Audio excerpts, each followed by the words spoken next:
Hello, আমি gym. আপনাদের সবাইকে ওয়েলকাম জানাচ্ছি jQuery ফান্ডামেন্টাল কোর্সে। আমি এই কোর্সটিতে চেষ্টা করব jQuery ইন্টারমিডিয়েট লেভেল থেকে শুরু করে jQuery অ্যাডভান্স লেভেল পর্যন্ত সবকিছু খুব সহজভাবে এবং এফিশিয়েন্ট ওয়েতে আপনাদের সামনে দেখাতে, যেন আমরা সবাই খুব সুন্দরভাবে jQueryটাকে অনেক ফানি ওয়েতে এবং অনেক এফিশিয়েন্ট ওয়েতে আমরা ব্যবহার করতে পারি।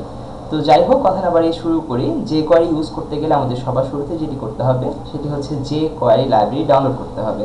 তো jQuery লাইব্রেরি ডাউনলোড করার জন্য আমরা jQuery.com/ডাউনলোডে যেতে পারি। এখানে যাওয়ার পরে দেখা যাচ্ছে যে jQuery দুইটি ভার্সন এখানে অ্যাভেলেবল আছে। একটি হচ্ছে কমপ্রেসড ভার্সন, আরেকটি হচ্ছে আনকমপ্রেসড ভার্সন। তো কমপ্রেসড ভার্সনটি মূলত আমরা প্রোডাকশনের জন্য ব্যবহার করতে পারি এবং এখানে আনকমপ্রেসড ভার্সন যেটি আছে এটি আমরা ডেভেলপমেন্ট মোডে ব্যবহার করতে পারি। তো দেখা যাবে যে আমরা এই কোর্সটিতে আমরা ডেভেলপমেন্ট মোডটি ব্যবহার করব বা ডেভেলপমেন্ট ভার্সনটি ব্যবহার করব, কারণ এখানে ইনডেন্ট করা থাকে অনেক সুন্দরভাবে এবং এখানে অনেক কমেন্টেড করা থাকে। সো আমাদের জন্য কোডগুলো বুঝতে অনেক সহজ হবে।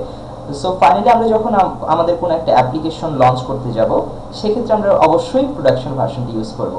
তো আমরা এখানে সবার শুরুতে ডেভেলপমেন্ট ভার্সনটি ডাউনলোড করি।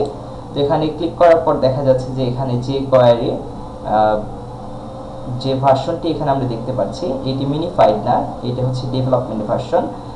তো এটি আমরা ম্যানুয়ালি ডাউনলোড করতে পারি, আবার এখান থেকে আমরা যদি সেভ করি আমরা সেভ করেও ডাউনলোড করতে পারি। তো এখানে আমি সেভ পেজ অ্যাজ দিয়ে আমি ডেস্কটপে সেভ করছি। আমি ডেস্কটপে এটি সেভ করলাম। ওকে, সো jQuery শুরু করতে হলে আমাদের প্রি রিকোয়ারমেন্ট বলতে তেমন কিছু লাগবে না, তবে হ্যাঁ অবশ্যই আমাদের বেসিক HTML এবং বেসিক CSS জানতে হবে। তবে তার সাথে যদি আমরা জাভাস্ক্রিপ্ট কিছুটা জেনে থাকি আগে থেকে, সেটা আমাদের জন্য অনেকখানি সহায়ক হবে। তবে এই মুহূর্তে আমাদের HTML এবং CSSটি অবশ্যই খুব ভালোভাবে জানতে হবে। সো আমি এখানে ডেস্কটপে সবার শুরুতে একটি ফাইল তৈরি করছি, একটি HTML ফাইল তৈরি করি।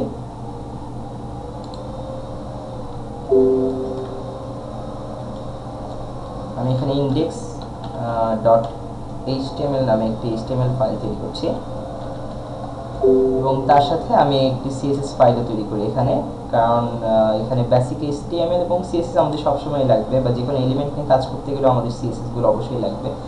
তো এখানে আমি style.css নামে একটি CSS ফাইল তৈরি করছি। এডিটর হিসেবে আপনারা যে কোনো কিছুই ব্যবহার করতে পারেন, jQueryর জন্য আসলে কোনো বাঁধা নিয়ম নেই যে এই এডিটর ব্যবহার করতে হবে বা ওই এডিটর ব্যবহার করতে হবে। তবে আমি পার্সোনালি সাবলাইম টেক্সটের অনেক বড় একজন ফ্যান, তো আমি এখানে সাবলাইম টেক্সটই ব্যবহার করব পুরো কোর্সটির জন্য। তো index.html যেটি আছে সেটা আমি ওপেন করছি সাবলাইম টেক্সটে। তো সবার শুরুতে আমরা একদম বেসিক একটা স্কেলেটন লিখতে পারি।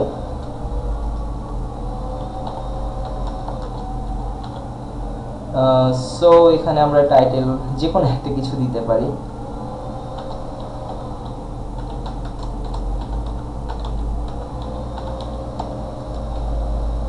তো সবার শুরুতে আমরা যেটা করব সেটি হচ্ছে আমাদের এখানে আমাদের যে কোয়েরিটি আমরা ডাউনলোড করলাম সেই jQueryটি আমরা এখানে কল করব।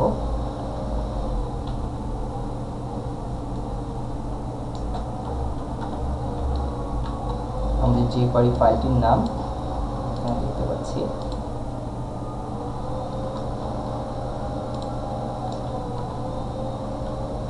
এটি হচ্ছে jQueryর সবচেয়ে লেটেস্ট যে ভার্সন, jQuery 1.11.2।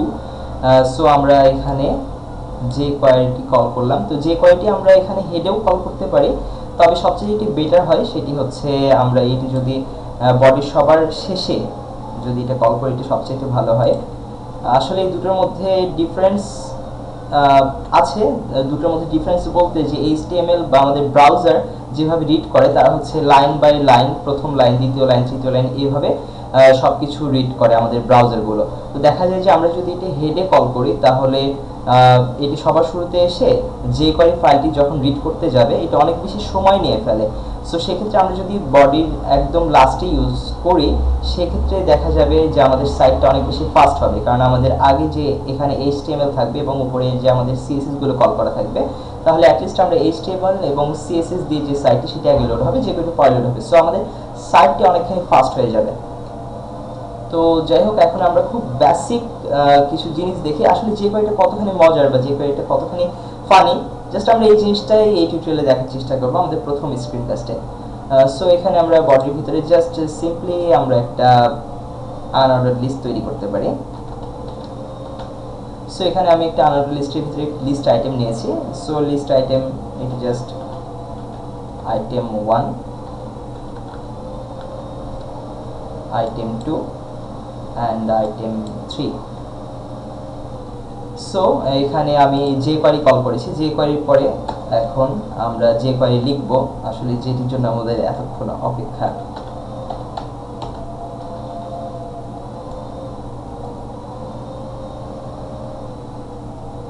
সো স্ক্রিপ্টের ভিতরে আমরা যেটি করতে পারি সেটি হচ্ছে যে আমরা নর্মালি কিছু সিএসএসও লিখে ফেলতে পারি। আমরা তো সিএসএস এর আলাদা একটি ফাইল করেছি, সো আমরা সেখানে এই কাজটি করতে পারি। এখানে আমাদের সিএসএস ফাইলটা, আমরা সিএসএস ফাইলটি এখানে কল করে নিই।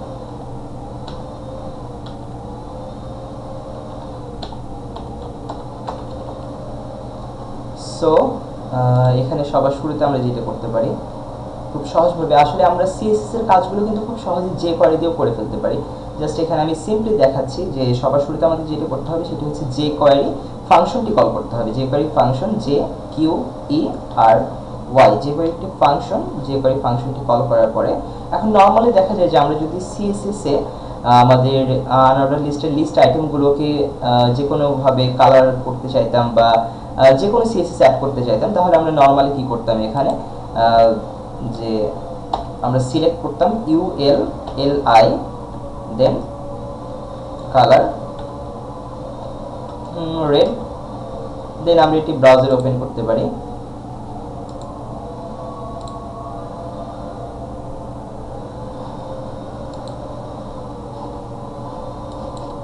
ব্রাউজারে জাস্ট ওপেন উইথ ফায়ারফক্স দিয়ে ওপেন করলাম। এই যে দেখা যাচ্ছে যে সিএসএস এ যদি আমরা নরমালি কাজ করি সেই ক্ষেত্রে দেখা যাচ্ছে আমরা এখানে কি করেছি,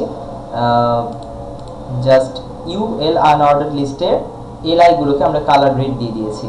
তো এই জিনিসটা আমরা কিন্তু যে কোয়ারি দিয়েও খুব সহজভাবে করতে পারি। আমি জাস্ট এটি দেখানোর জন্য সিএসএসটি এই সময়ের জন্য আমি কমেন্ট করছি। এখন যদি আমরা রিফ্রেশ করি তাহলে দেখা যাবে,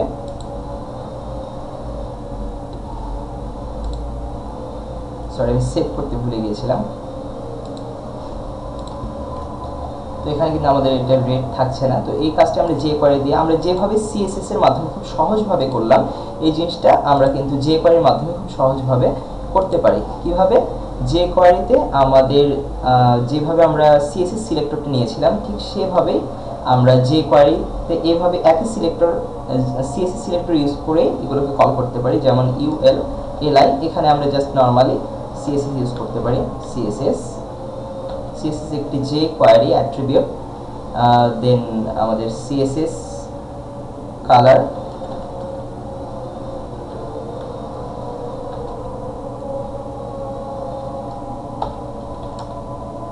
রেড, তারপর কিন্তু অবশ্যই সেমিকোলন দিতে হবে। এখন যদি আমরা আমাদের পেজটি আবার রান করি তাহলে দেখা যাচ্ছে যে সিএসএস দিয়ে আমরা যে কাজটি করতে পেরেছিলাম খুব সহজভাবে আমরা যে কোয়ারি দিয়ে একই কাজটি এখানে করে ফেলতে পারছি। তো আমি জাস্ট এইটুকু বোঝাতে চাচ্ছিলাম যে আমরা অ্যাকচুয়ালি এখানে সিএসএস এর কাজগুলো আমরা যে কোয়ারি দিয়ে করতে পারবো বলে সবসময় যে আমরা যে কোয়ারির কাজগুলো সিএসএস দিয়ে করবো ব্যাপারটা ঠিক এমন না। হয়তো দেখা যাচ্ছে কোনো ক্ষেত্রে কোনো কিছু ডাইনামিকভাবে ইউজ করার জন্য যে কোনো কিছুতে আমি যখন ক্লিক করলাম তখন তার প্যারেন্টটা বা তখন তার চিলড্রেনগুলো কালার চেঞ্জ হয়ে গেল বা তার ব্যাকগ্রাউন্ড কালার আমি অন্য একটা কালার করতে যাচ্ছি, সেরকম ক্ষেত্রে আমরা দেখা যাচ্ছে যে কোয়ারিটি ব্যবহার করতে পারি। তবে আমরা যদি সব সময় মনে করি যে সিএসএস এর অল্টারনেটিভ হিসেবে ইউজ করব, এটা কিন্তু করা যাবে না কখনোই। সো আমার মনে হয় যে আপনারা বুঝতে পারছেন যে অ্যাকচুয়ালি যে কোয়ারি ব্যবহার করার মজাটা কতখানি, বা আমরা কত সহজে যে কোয়ারি দিয়ে যে কোনো সিএসএস এর কাজ বা যে কোনো কাজ আমরা খুব সহজে করে ফেলতে পারি। আমি পরবর্তী টিউটোরিয়ালগুলোতে আরও অনেক মজার বিষয় নিয়ে আপনাদের সাথে আলোচনা করব। তো সেই পর্যন্ত আপনাদেরকে আবার পরবর্তী স্ক্রিন কাজ দেখার জন্য ওয়েলকাম জানাচ্ছি। Thank you.